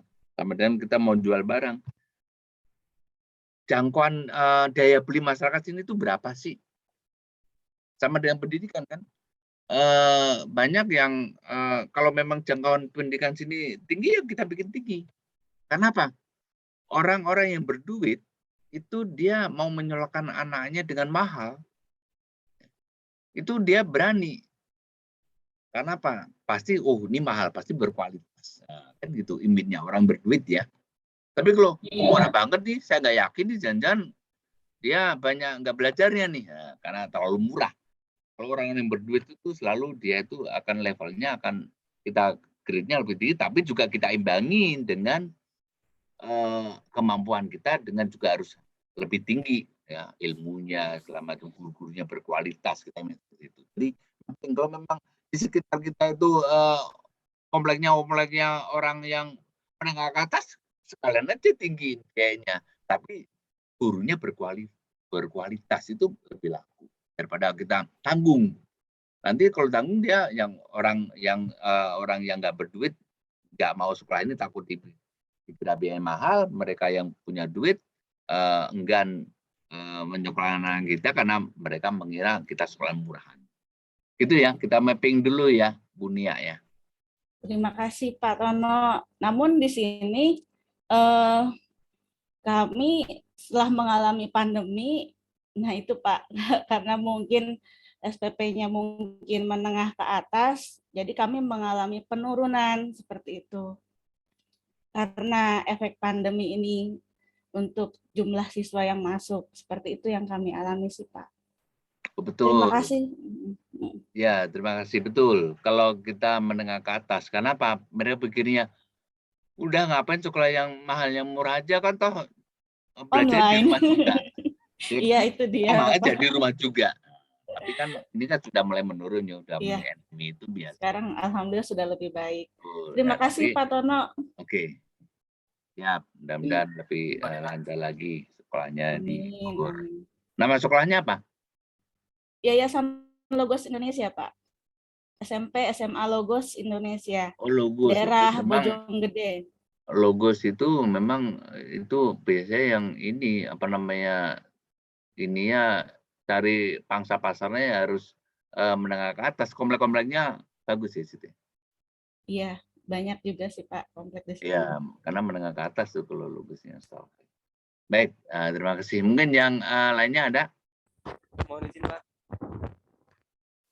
Ya. Oke, saya Eko Pak dari Kalimantan Selatan. Ya, Mas Eko. Oke, mohon izin Pak. Kalau saya ingin sedikit menambahkan yang bidang pendidikan tadi Pak, ya. Bisa nggak sih kalau yang Bapak jelaskan tadi itu saya artikannya seperti ini. Misalnya dari TPS itu diartikan sebagai database dari siswa. Setelah itu MIS itu metodenya. Setelah itu DSS adalah aplikasi, contohnya aplikasi raport. Setelah itu ESS, misalnya kan aplikasi raport nih Pak, kita kan cuma menginput data. Setelah itu ada nanti hasilnya, anak ini naik atau tidak. Terus misalnya tidak naik hasilnya di situ ya. Itu kan ada, kata Bapak tadi, kebijakan dari luar atau namanya afirmasi. Setelah dilihat-lihat, oh ini anaknya rajin, tapi nilainya kurang gitu aja di raport. Setelah itu akhirnya kepala sekolah kan memutuskan bahwa anak ini dinaikkan aja karena dari nilai mungkin bisa dibantu atau dari sikapnya atau apanya gitu Pak. Apakah bisa diartikan seperti itu Pak? Mohon izin. Terima kasih. Bisa. Kalau yang sampaikan tadi kan di pendidikan perguruan tinggi kan melalui kampus. Nah, kalau dalam sekolah data siswa. Terus MIS kalau dalam pendidikan kan RPS ya. Tapi RPS itu rencana pembelajaran semester. Ada kurikulum, misalnya kurikulum ini ada bukunya seperti apa, metode pembelajaran sub materinya seperti apa. Kalau di sekolah kan metode pembelajaran.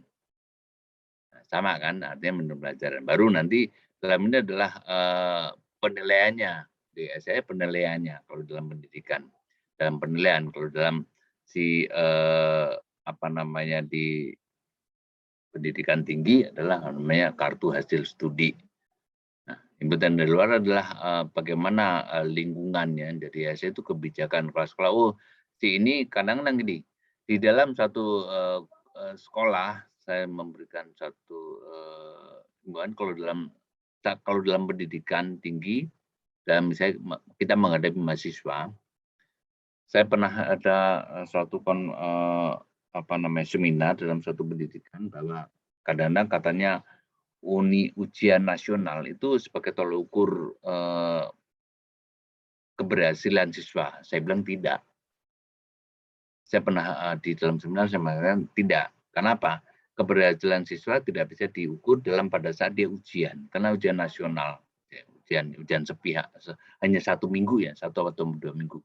Karena secara kenapa saya katakan tidak? Karena saya bicara secara komunikasi komunikasi human-nya, manusianya. Yang pembelajaran itu justru dihitung pada saat murid itu atau mahasiswa itu hadir di kelas. Dari situ bisa ketahuan dia pintar atau tidak, gurunya yang lebih tahu daripada. Kenapa? Mungkin pada saat ujian dia tiba-tiba mengalami musibah. Atau pada saat ujian dia tiba-tiba orang tuanya berantem, ribut, bercerai misalnya. Atau ada saudaranya meninggal. Sehingga tidak fokus. Manusia sehebat apapun apabila dia dalam mindset pikirannya dipikirin dengan masalah-masalah baru, itu dia tidak akan konsen walaupun dia itu sepintar apapun. Pasti blank. Ya. Ini kan nggak mungkin bisa diukur. UAN itu akan mengukur keberhasilan anak itu selama 3 tahun. Hanya ukuran salah 1 minggu. Itu menurut saya waktu dalam satu seminar pernah saya paham begitu. Karena sama dengan tadi, itu adalah masukan ESS itu adalah kebijakan pada saat rapat guru misalnya. Ini adalah masukan. Kan kepala sekolah atau guru wali itu kan melihat mulai dari TPS, MIS sampai dengan DSS kan. Oke, si anak ini nilainya kurang, kita tidak bisa luluskan. Tapi ada tadi salah satu mungkin satu guru yang akan memberikan masukan melalui ESS, kebijakan di luar data. Ya, kalau TPS, MIS sama DS kan data. Kita baca data. Oh, dengan data ini anak ini nggak lulus. Oh, data ini anak ini lulus dengan baik. Tapi ada ESS artinya apa? Guru pun mengatakan, siapa anak ini sebenarnya pintar. Begini. Karena belakangan ini atau 5 bulan belakangan ini dia ditimpa musibah dalam keluarganya, atau dia sudah tidak bersama orang tuanya, dia bersama neneknya. Itu satu keputusan di luar nalar kan, di luar data tadi, sehingga ada kebijakan. Karena yang tahu adalah guru tersebut, anak itu pintar, buktinya ini, tapi pasti dibuktikan dengan data juga si guru tersebut, buktinya seperti ini. Dia ini bagus kan, tapi dia turun drastis. Akhirnya guru tersebut tanya, kenapa kamu kok bisa yang tadi ya ranking 3 misalnya menjadi ranking ke-20 misalnya. Itu kan perlu ditanya penyebabnya. Kita tidak bisa melihat pada saat juga kamu sekarang kok kamu turun sih gimana sih dibanding dia. Tapi ditanya kenapa? Pasti ada penyebabnya yang menyertai itu dalam satu anak didik kita, karena nggak mungkin dia tadi dapatnya bagus tiba-tiba kok anjlok, pasti ada sesuatu. Ini yang namakan dalam satu informasi manajemen suatu perusahaan tuh disetarakan dengan ini. Jadi kebijakan yang disampaikan oleh guru maupun dosen. Itu ya Mas Eko. Oke, terima kasih Pak. Terus Pak, misalnya nanti tesis saya misalnya judulnya atau berbasis sistem penunjang keputusan gitu bisa atau enggak Pak? Bisa, nanti bisa pakai kualitatif bisa. Jadi tesis bisa kualitatif bisa. Tapi kemarin Pak Jadi mengatakan ada riset publik ya, cuma diutarakan belum ini ya, belum ada cuklaknya untuk riset publik.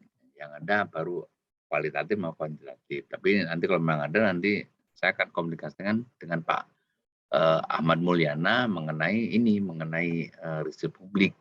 Ya, mungkin Pak Jadi cerita kan pada Bapak sekalian, riset publik gini ya. Tapi saya belum dapat gambaran, artinya belum harus dimasukkan dulu dalam satu ini ya Tuhan. Jadi kalau misalnya mungkin suatu keputusan, mengambil satu keputusan itu boleh, nanti bisa kualitatif, bisa blended learning, antara kualitatif dengan kuantitatif itu bisa, nggak masalah, itu tergantung bagaimana kita menguasai materi dan metodenya. Oke, Mas Eko ya. Terima kasih Pak. Oke, sami-sami. Pak Dekan. Ya. Terima kasih atas waktu dan kesempatannya. Saya Yudi, kebetulan jadi staf Kemendes saat ini. Ada satu pertanyaan, Pak Dekan. Iya. Baik, tapi saya agak gatel. Begini, yang tadi mengenai siplah, itu agak ada sedikit komentar ya. Begini ya, Pak Dekan. Kalau saya mengkaji mengenai siplah ini merupakan kesuksesan atau kombinasi antara sistem informasi manajemen dengan sistem informasi marketing gitu ya. Dan mungkin dicampur atau dipadukan dengan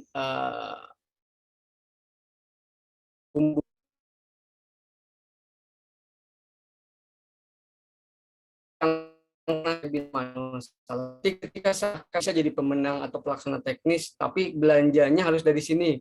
Itu kan sebuah metode atau sebuah ya bisa dikatakan siasat lah gitu ya. Atau mungkin dengan kata lain marketing juga.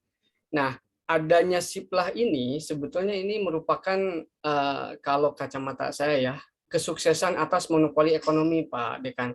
Tapi mungkin monopolinya bukan dalam lingkup untuk satu golongan atau satu perusahaan, monopoli untuk satu institusi. Karena kan gini, ketika sekolah yang sudah mempunyai NISN, itu kan diharuskan belanja melalui SIPLAH. SIPLAH ini kan sistem informasi pengadaan di sekolah.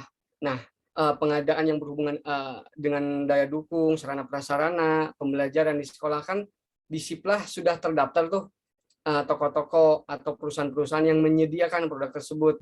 Kalau saya sendiri di kantor di Kementerian Desa ada istilahnya katalog atau katalog elektronik. Jadi bagi pemborong-pemborong yang mau melakukan pengadaan-pengadaan di kantor kami itu diperkenankan untuk belanjanya melalui e-katalog gitu. Atau kami sendiri staf kementerian belanja mebeler, otomotif, alat tulis kantor itu diupayakan melalui e-katalog karena e-katalog ini merupakan yang disediakan oleh pemerintah itu sendiri. Pemerintah sendiri untuk menyediakan perusahaan-perusahaan yang menyediakan jasa atau barang gitu. Nah, jadi SIPLAH ini ya tadi seperti yang saya bilang di awal, kesuksesan memadukan sistem informasi pemasaran dengan sistem informasi manajemen dipadukan, jadilah SIPLAH, jadilah e-katalog. Karena kan pihak sekolah, pihak pemborong di kementerian itu tidak bisa keluar, artinya harus memang beli ke toko tersebut gitu. Apabila ingin menjadi pemborong, apabila ingin belanja seperti itu. Itu mungkin sedikit komentar mengenai SIPLAH tadi ya. Monopoli ekonomi yang dikemas secara cantik gitu, dipadu dengan politik. Nah, mengenai pertanyaan yang ingin saya ajukan ini Dok, atau Pak Dekan, sekarang kan sedang rame nih dengan sistem elektronik. Seperti sekarang juga Zoom secara elektronik atau secara virtual. Nah, data yang maksud saya gini, aliran data di suatu perusahaan itu kan akan lebih efisien atau efektif dengan elektronik ya. Seperti contoh saya kasus misalnya mau memproduksi suatu barang. Pertama pihak marketing meminta barang, marketing punya data, punya casting, melaporkan ke pihak pabrik. Nah, pabrik kemudian melaporkan ke pihak inventory atau mungkin pergunakan bahan baku. Nah, itu kan alur dengan data atau dengan software. Ada mungkin di situ software untuk marketing, software kamar untuk marketing, atau user untuk pabrik atau inventory kan seperti itu. Itu kan semuanya berupa data, berupa virtual, bukan fisik.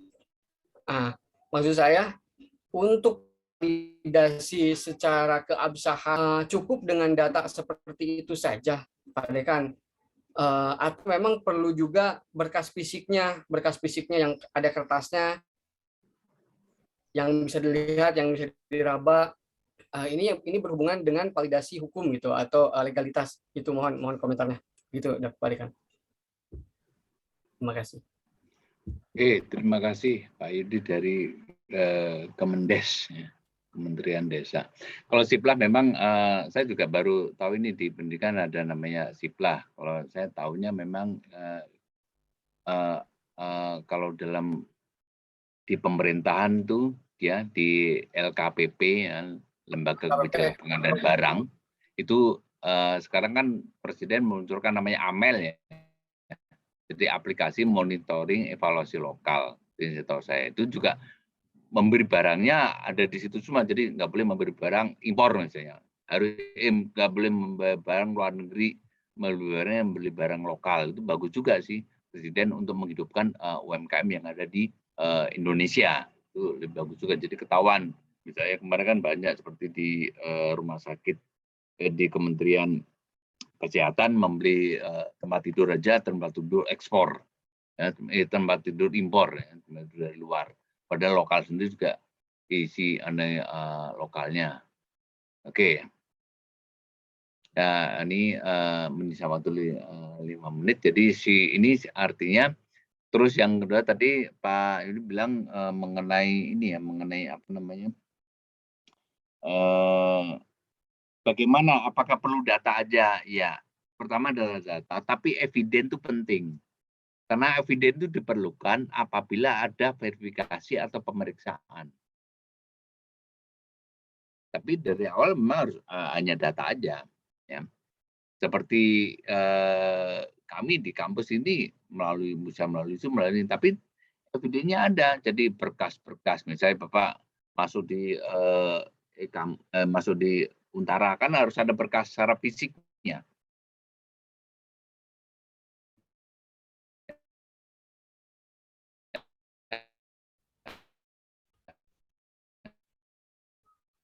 Tapi itu biasanya bisa di-upload. Makanya sekarang sudah demikian canggih, sudah namanya paperless, artinya semuanya tidak harus fisik secara ini, bisa pakai digital. Nah, digital itu kapan waktu bisa diambil, kapan waktu bisa di print dengan digital. Karena kalau barang ditumpuk itu mungkin berapa tahun kan juga kantor atau gudang juga penuh.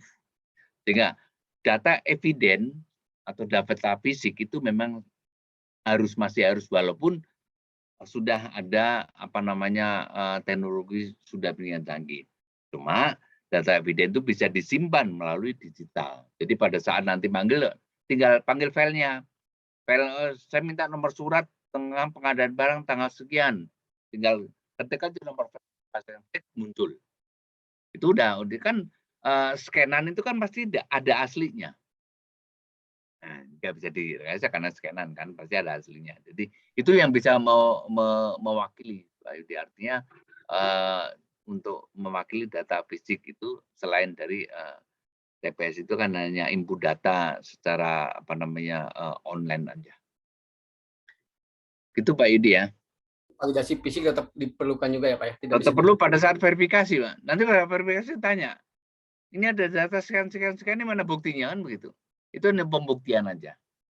Ya, tapi kemudian karena sekarang sudah canggih bisa melalui digital, artinya bisa di-scan. Ya.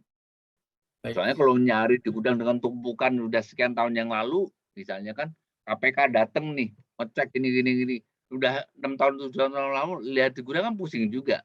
Alangkah baiknya tetap disimpan melalui elektronik, ya, melalui ini supaya apa? Supaya manggilnya gampang, melalui Google Drive yang kita simpan secara rahasia di kita. Itu Pak Edi, dari fisik tetap diperlukan karena untuk verifikasi data. Terima kasih Pak. Oke. Kalau memang tidak ada, nanti kita lanjutkan di lain waktu. Kita masih ini nanti sebelum kita nanti ada presentasi dari kalian nanti sudah menjelang UTS nanti kita lihat ini. Lain waktu sudah habis ya. 2 menit lagi sudah selesai waktu Indonesia Barat ya. Jadi kita mulai kan tadi jam 1 sampai jam 3 ya, sampai waktu Indonesia Barat. Mudah-mudahan bermanfaat kita diskusi ini. Jadi referensi nanti saya tetap akan mengirimkan buku rangkuman modul saya, tapi untuk nanti saja supaya Bapak Ibu nggak terfokus ini, tapi nanti menjelang tes baru nanti saya berikan apa yang saya sampaikan secara teoritis ya. Jadi secara teoritis itu Bapak bisa atau buka Bapak bisa dari buku yang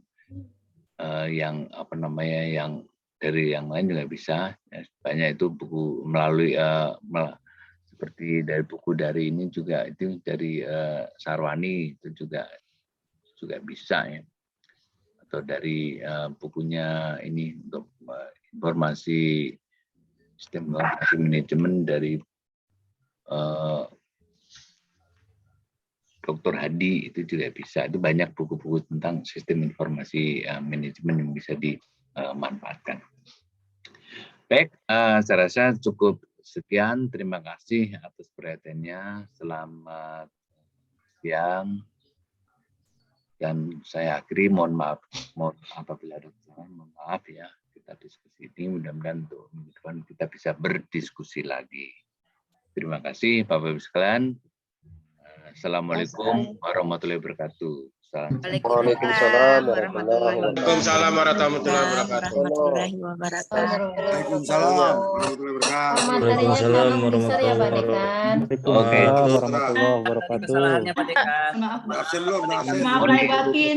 Materinya di-share ya Pak Lahir batin, Pak Dekan. Dekan. Ya, siap-siap nanti besok. Sehat selalu Pak Dekan. Pak Dekan. Oke, mohon izin live ya. Ya Mangga. Pak Dekan. Alhamdulillah. Istirahat dulu ya. Mas Eko, Ngopi. Mas Eko, selain dekat hari ini. Istirahat ya, setengah jam ya. Oh, behinak dulu. Ngopi sama gorengannya. Setengah jam buat Ngopi ya. Iya. Ibu. Pamer kue. Izin live ya. Ya, izin dulu. Teman-teman izin live. Jam lagi ya. Pak Herpani Sambil mana tuh? tukang ini, sambil tukang soalnya. Pak Herpani mana tuh? Tadi dosen suruh unmute. Ya, Yang nyuruh dosen tak itu nilainya C loh. Enggak Bapak yang penting ikhlas. Semangat banget Bu dia. Udah Oh, ngopi. Pak Irfani kemana? Menurut saya. Mana Pak Herpani? Saya jadi nggak ngantuk. Nggak usah disuruh unmute. Apa? Tadi ada yang bersuara, ini banyak banget yang Aku bersuara. telepon ya Rula. Ngantuk Saya ke situ kan. Tapi Enggak, Airul. berkat kesalahan Masa ada kau jual yang lain kelapa pada, kok bisa pada meeting? lupa selesai ngantuk nggak ngantuk lagi. Dia pada diam semua, ini banyak suara. Semangat banget tuh Mbak Dia tuh. Mau nanya udah keselak melulu, Pak. Saya bingung mau nanya. Makanya kalau nggak dapet jatah makan bubur ayam aja. Izin lab ya, kawan-kawan.